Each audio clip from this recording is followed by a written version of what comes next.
سيئات أعمالنا من يهده الله فلا مضل له ومن يضلله فلا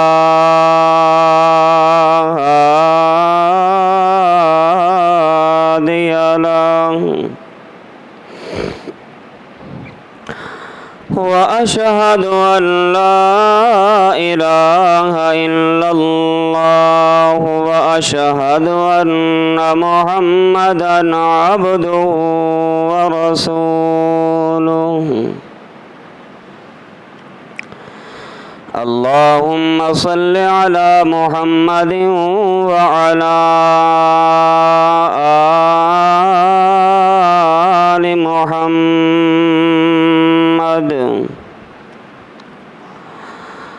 كما صليت على إبراهيم وعلى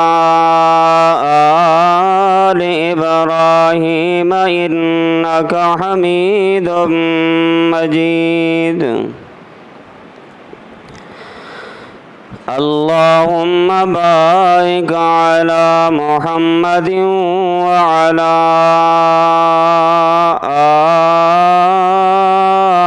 آل محمد كما باركت على إبراهيم وعلى آل إبراهيم إنك حميد مجيد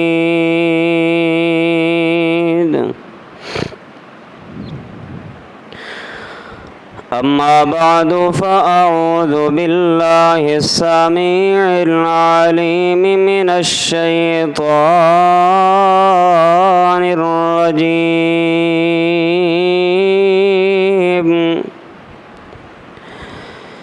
بسم الله الرحمن الرحيم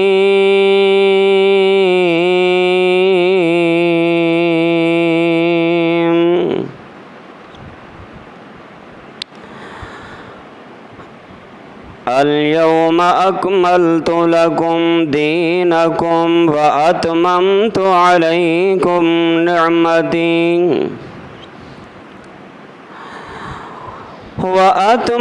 عليكم نعمتي ورضيت لكم الإسلام دينا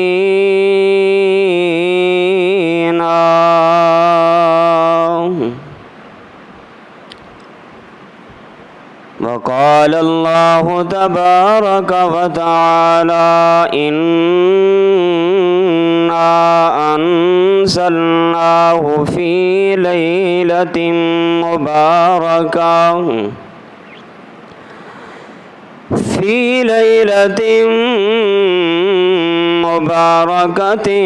إنا كنا منذرين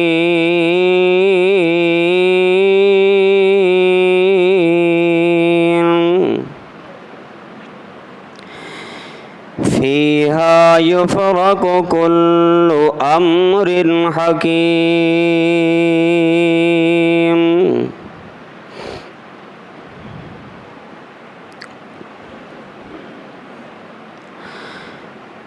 یا الہی جب تک میرے بدن میں جان رہے میری یہ تمنا ہے کہ میرے لب پہ تیرا قرآن رہے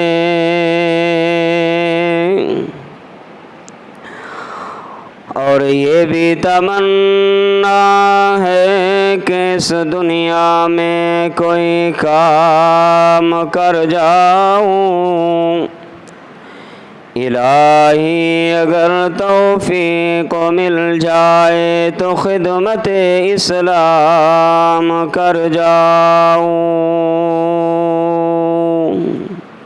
آمین صلی اللہ تعالی حمد و ثنا کبریائی، بڑائی، یکتائی، تنہائی، شہنشاہی اور بادشاہی اللہ وحدہ لا شریک کے لیے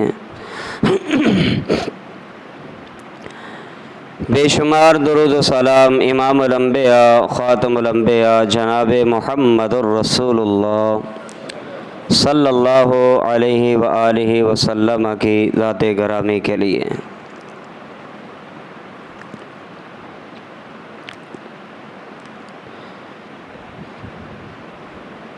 14 شعبان 1443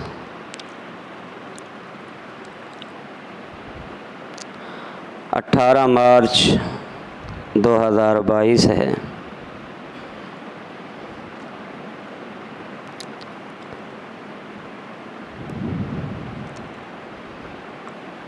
آپ پڑھ بھی رہے ہوں گے، سن بھی رہے ہوں گے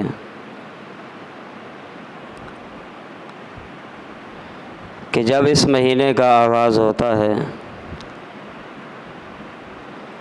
مختلف باتیں سامنے آتی ہیں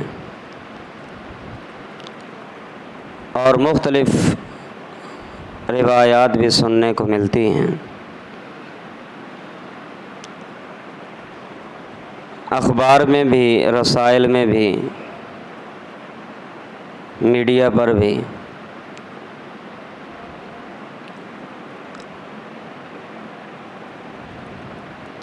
تمہیداً گفتگو سے پہلے عرض یہ ہے، اللہ تعالیٰ نے جو دین اور جو اسلام ہمیں عطا فرمایا، یہ دین بالکل مکمل ہے۔ اس دین میں کوئی نقص نہیں، اس دین میں کوئی کمی نہیں، اور اس دین میں کوئی خلا نہیں کہ جس کو پر کرنے کے لیے بعد کے لوگ آئیں اور وہ اس خلا کو پر کریں۔ دین مکمل ہے۔ حجۃ الوداع کے موقع پہ اللہ تعالیٰ نے یہ آیت نازل فرمائی، الیوم اکملت لکم دینکم واتممت علیکم نعمتی ورضیت لکم الاسلام دینا، کہ لوگوں آج دین مکمل ہو چکا ہے اور میری نعمت تم پر مکمل ہو گئی۔ میں رب نے ہی تمہارے لیے جس چیز کو پسند کیا ہے اس کا نام اسلام ہے، اس کا نام دین ہے۔ ان الدین عند اللہ الاسلام۔ چنانچہ دین وہی ہوگا، اسلام وہی ہوگا جس کی تکمیل اللہ نے حجۃ الوداع کے موقع پر کر دی ہے اور فرما دیا کہ یہ دین مکمل ہو چکا ہے۔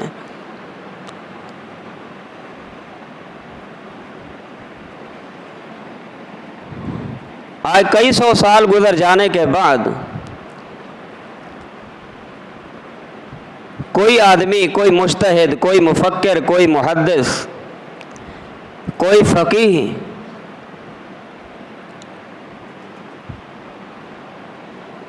کوئی ٹیلی ویژن کی خوبصورتی بننے والا انسان آ کر بیٹھ کر یہ کہہ دے کہ یہ چیز پہلے دین میں نہیں تھی، اب یہ دین کا حصہ ہے، گویا کہ اس نے اللہ پر بھی جھوٹ بولا اور محمد الرسول اللہ صلی اللہ علیہ وسلم پر بھی اس نے جھوٹ بولا ہے، جبکہ اللہ نے خود فرما دیا کہ الیوم اکملت لکم دینکم، دین مکمل ہے، دین مکمل، اس میں نہ نقص کی گنجائش ہے، نہ اضافے کی گنجائش، نہ اس میں نقص کیا جا سکتا ہے نہ ہی اس میں اضافہ۔ یہ دین کسی اور چیز کا متحمل نہیں ہے۔ نبوت کے 23 سالہ کے اندر اللہ تعالیٰ نے اس دین کو قیامت تک کے لوگوں کے لیے مکمل فرما دیا ہے. دین مکمل ہے.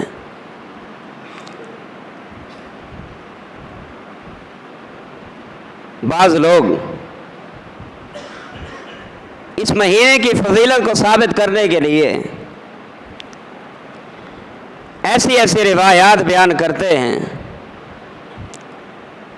جن کا اسلام کے ساتھ، دین کے ساتھ کوئی تعلق نہیں، کوئی تعلق نہیں. میرے بھائیوں، جن روایات کو اب ہمیں بیان کرنے کی ضرورت محسوس ہوئی، کیا اس چیز کا علم اللہ کو نہیں تھا؟ اللہ کے علم میں نہیں تھی یہ چیز؟ جس چیز کو آج کے عالم نے محسوس کرتے ہوئے لوگوں کے سامنے دین بنا کے بیان کیا، یا پھر اللہ کو علم تھا اور اللہ نے بتا دیا محمد الرسول اللہ صلی اللہ علیہ وسلم کو، نعوذ باللہ، کیا اللہ کے رسول نے پھر وہ اس میں کوئی اپنی مرضی کی ہے؟ جو پسند آیا بتا دیا، جو پسند نہ آیا چھوڑ دیا. کیا ایسا ہوا ہے؟ جبکہ صحیح بخاری کی حدیث جب ہم پڑھتے ہیں اس سے یہ بات ثابت ہوتی ہے کہ پیارے پیغمبر علیہ الصلوۃ والسلام آپ کھڑے لوگوں سے پوچھ رہے تھے کہ لوگوں میرے سوال کا جواب دیجئے کہ کیا میں نے وہ دین تم تک پہنچا دیا جس دین کو اللہ نے آسمان سے محمد رسول اللہ پہ نازل فرمایا تھا؟ صحابہ نے عرض کیا، جی اللہ کے رسول، آپ نے من وان وہ دین ہم تک پہنچا دیا ہے. جب وہ من وان دین آپ تک پہنچ چکا اور آپ نے بتا دیا، اب بتائیے اس دین کے مل جانے کے بعد، پہنچ جانے کے بعد، پھر اس میں کون سا نقص تھا جس کو مکمل کرنے کی ضرورت آج پہ محسوس ہو رہی ہے؟ اس لیے میرے بھائیوں، یہ عقیدہ بنائیے، یہ نظریہ بنائیے کہ دین مکمل ہے. دین میں کسی طرح کی کوئی گنجائش نہیں کہ اس سے کسی چیز کو کم کر دیا جائے یا اس میں کسی چیز کا اضافہ کر دیا جائے. دین اس چیز کا متحمل نہیں، اور نہ ہی اس چیز کی اجازت رب کا قرآن دیتا ہے اور نہ ہی محمد رسول اللہ صلی اللہ علیہ وسلم کی حدیث دیتی ہے. بلکہ سید عائشہ رضی اللہ تعالی عنہا کی وہ روایت جو صحیح مسلم کے اندر آئی ہے، آپ نے فرمایا، من عمل عملا لیس علیہ امرنا فہو رد. جس بندے نے کوئی ایسا کام کیا جو ہم نے نہیں کہا، جس بندے نے کوئی ایسا کام کیا جو ہم نے کر کے دکھایا نہیں اور وہ اس کو دین سمجھ کے کرتا ہے، اس کا وہ عمل بھی مردود ہے اور انسان خود اللہ کے دربار سے دھتکار دیا جاتا ہے.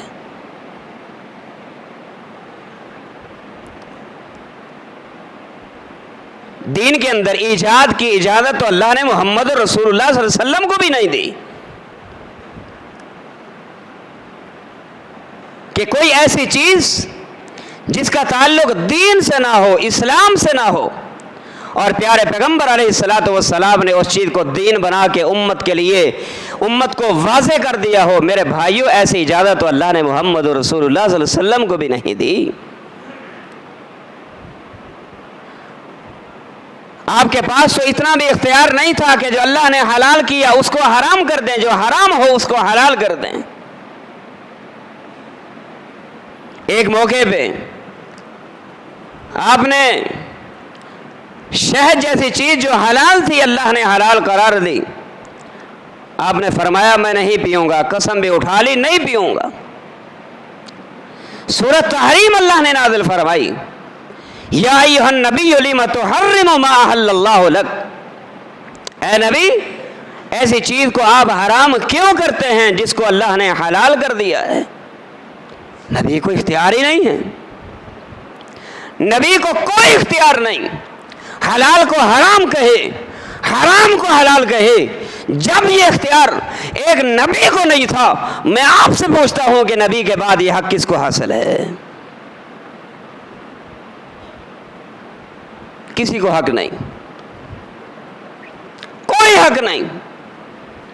کہ جو دین نہیں دین بنا کے لوگوں کو بتائیں، جو اسلام نے اسلام کا روپ ڈھال کے جو ہے وہ لوگوں کے سامنے پیش کیا جائے، کسی کو کوئی حق حاصل نہیں ہے۔ اور بلکہ پیارے پیغمبر علیہ الصلوۃ والسلام نے فرمایا، من کذب علی متعمدا فلیتبوأ مقعدہ من النار۔ لوگوں سن لیجئے، جس بندے نے دین میں اضافہ کر کے نسبت اس بات کی محمد الرسول اللہ صلی اللہ علیہ وسلم کی طرف کر دی، اس کو یقین کر لینا چاہیے کہ اس نے اپنا ٹھکانہ جہنم میں بنا دیا ہے، وہ جہنمی ہے۔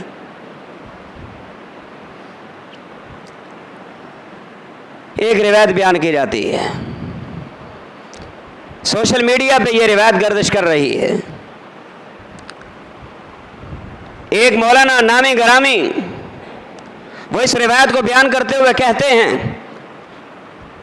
کہ شعبان کی 15ویں رات تھی، سید عائشہ رضی اللہ تعالی عنہا کے گھر آپ تشریف فرماتے، باری آپ کی تھی، آپ سوئے ہوئے تھے، رات کے کچھ گھڑی میں آپ اٹھے، بغیر بتائے آپ چل دیے۔ سید عائشہ رضی اللہ تعالی عنہا کو جب معلوم ہوا کہ پیارے پیغمبر علیہ الصلوۃ والسلام پہلے تو بستر پر تشریف فرما تھے، آپ لیٹے ہوئے تھے، لیکن اس وقت آپ موجود نہیں ہیں، وہ اٹھ کھڑی ہوئیں اور دیکھا، گھر میں نہ پایا، باہر نکلی، بقیع قبرستان کی طرف چل دی، وہاں پہنچی، دیکھا کہ محمد الرسول اللہ صلی اللہ علیہ وسلم قبرستان میں موجود ہیں۔ واپس پلٹے، آپ نے اور بات بھی بیان فرمائی۔ مولانا روایت بیان کرتے ہوئے کہتے ہیں، اس موقع پہ پیارے پیغمبر علیہ الصلوۃ والسلام نے ارشاد فرمایا، عائشہ کیا میں آپ کو اس رات کی عظمت کے بارے میں نہ بتاؤں کہ اللہ نے خود مجھے فرمایا ہے کہ اپنے امت کو کہہ دیجئے کہ جو بندہ بھی اس رات کو پا لیتا ہے، یعنی شعبان کی 15ویں رات، جس کو عام طور پہ لوگ جس کا نام دیتے ہیں شب برات، شب برات، شب برات والی، یہ برات والی رات جو بندہ پا لیتا ہے، اللہ تعالیٰ ایسے انسان کے زندگی کے گناہوں کو اپنی رحمت سے معاف فرما دیتا ہے۔ اور پھر ساتھ یہ بھی کہا، اب اس روایت میں اضافہ دیکھیے، ساتھ یہ بھی کہا کہ فَيَغْفِرُ لِأَكْثَرَ مِنْ عَدَدِ غَنَمِ قَلْبٍ، کہ اللہ تعالیٰ بنو قلب کے بکریوں کے جسم پر جتنے بال ہوتے ہیں، اس قدر اللہ انسانیت کے گناہوں کو معاف کر دیتا ہے۔ میرے بھائیوں، پہلی بات یہ ہے، جو روایت مولانا نے یہ بیان کی، یہ روایت کہیں بھی ثابت نہیں ہے، کسی بھی صحیح حدیث میں ثابت نہیں ہے۔ ہاں، اس کا پہلا حصہ صحیح مسلم کے اندر آیا ہے، اس کا پہلا حصہ دیگر کتب احادیث کے اندر موجود ہے، لیکن یہ جو فرمایا، یہ جو مولانا نے کہا کہ آپ نے بلایا اور بلا کے سید عائشہ رضی اللہ تعالی عنہ سے فرمایا، عائشہ اس رات کی فضیلت کا آپ کو علم ہے، یہ جو کہا ہے یہ پیارے پیغمبر علیہ الصلوۃ والسلام کی حدیث کے ساتھ زیادتی ہے، پیارے پیغمبر علیہ الصلوۃ والسلام کے فرمان میں اضافہ کیا گیا ہے، جبکہ یہ بات محمد الرسول اللہ صلی اللہ علیہ وسلم نے نہیں فرمائی۔